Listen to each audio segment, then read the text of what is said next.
Welcome back, everyone. We're diving into a captivating topic today, unraveling the post-dump worries of narcissists. Before we delve in, show some love by hitting the like button, subscribing to our channel, and dropping your thoughts in the comments below. Do our insights resonate with you, or do you hold a divergent perspective? Let's embark on this journey without delay. Picture this. Suddenly finding yourself left behind. It's a scenario often orchestrated by narcissists who, feeling neglected or undervalued, concoct a contingency plan. They realize you're not meeting their expectations, failing to shower them with the adoration and respect they crave. Instead, they seek adulation and derive pleasure from belittling you. While the narcissist might still express interest, it fails to satiate their hunger for unwavering affection. But why does this dynamic unfold? Because you're weary of their incessant demands, serving as their primary wellspring of self-indulgence. Endlessly navigating the narcissist's manipulative games, threats, and ceaseless challenges becomes tiresome. It's a burden too heavy to bear, prompting you to disengage from the exhausting dance altogether. So, the main source starts to avoid talking about the manipulative strategies narcissists use, such as gaslighting, lying, and other ways to make their victims feel less important. A lot of the time, these tricks wear down the main source, making them pull back. The narcissist's ego is upset by this change in the situation, which makes them nervous and uneasy. As they think about the effects of their actions, they struggle with the thought of losing a key source of narcissistic feeding. Seeing their main source show dissatisfaction and sadness makes them feel panicked. Being abandoned, rejected, or thrown away is a scary thought that is always there. Most of the time, the narcissist has already planned for these kinds of situations by making a list of possible replacements or quietly making connections on social media. With everything ready, they quickly shift their attention to what they call supply B. When supply B is in sight, the narcissist steps up their game by showing what they say is kindness, love, and sexual allure. They successfully trick supply B into falling for their lies by painting a beautiful picture of the future. They are masters of manipulation and have become better at it over time. As they treat the main source worse and worse, they lose their good-natured front and show a darker side of themselves.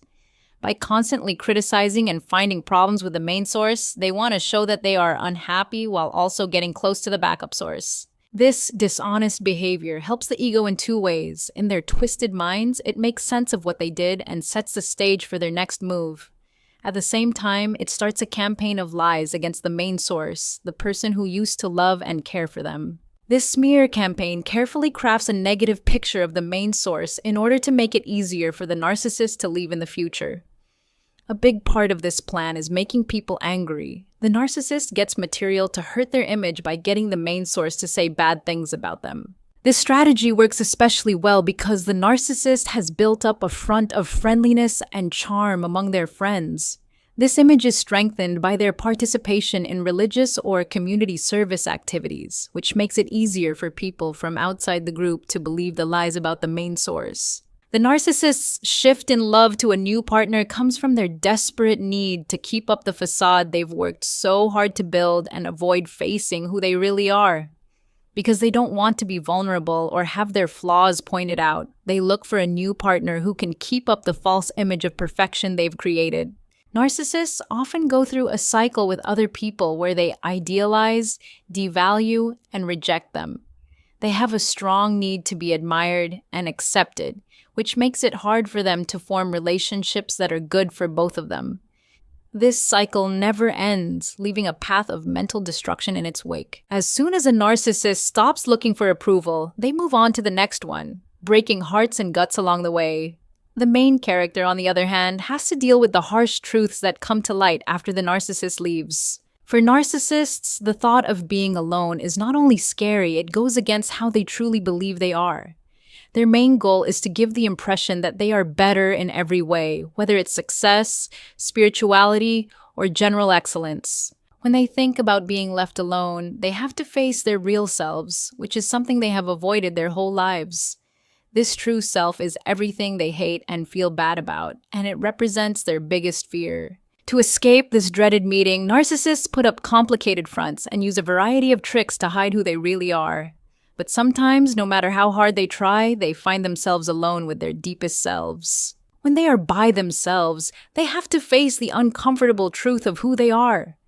The weight of their true selves presses down on them, making them desperately want to run away.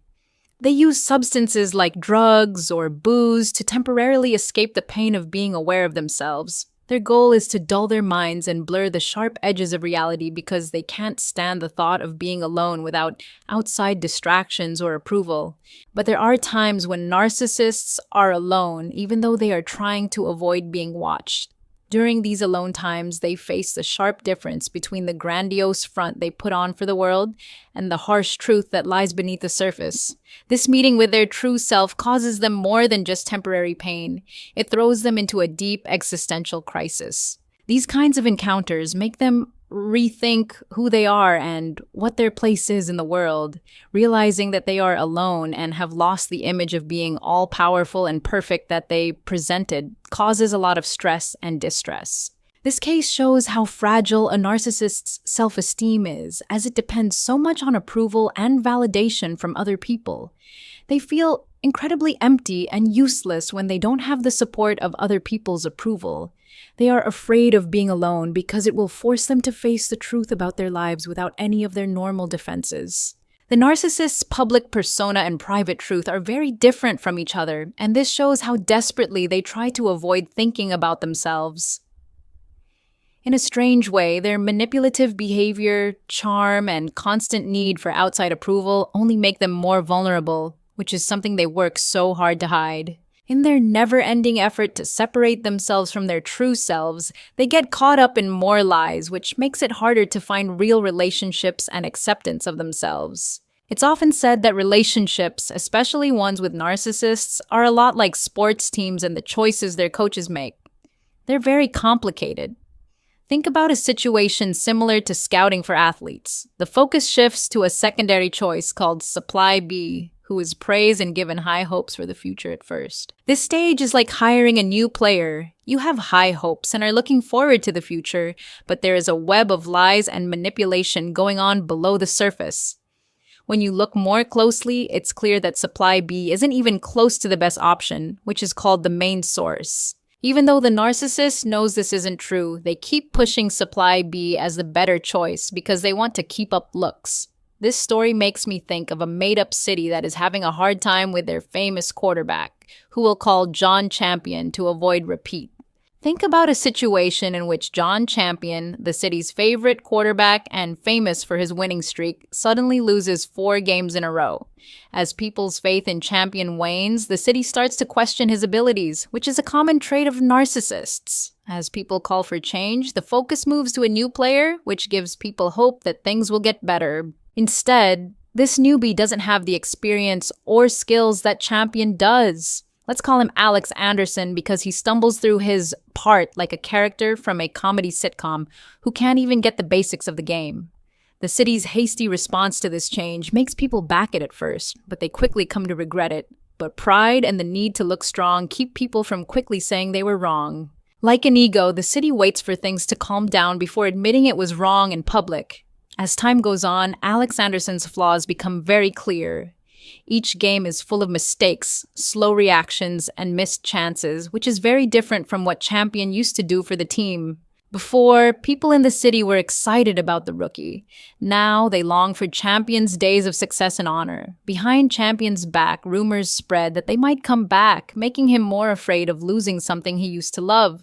This story is similar to the way things work in selfish relationships, where the person trying to be perfect keeps rejecting and undervaluing their partners.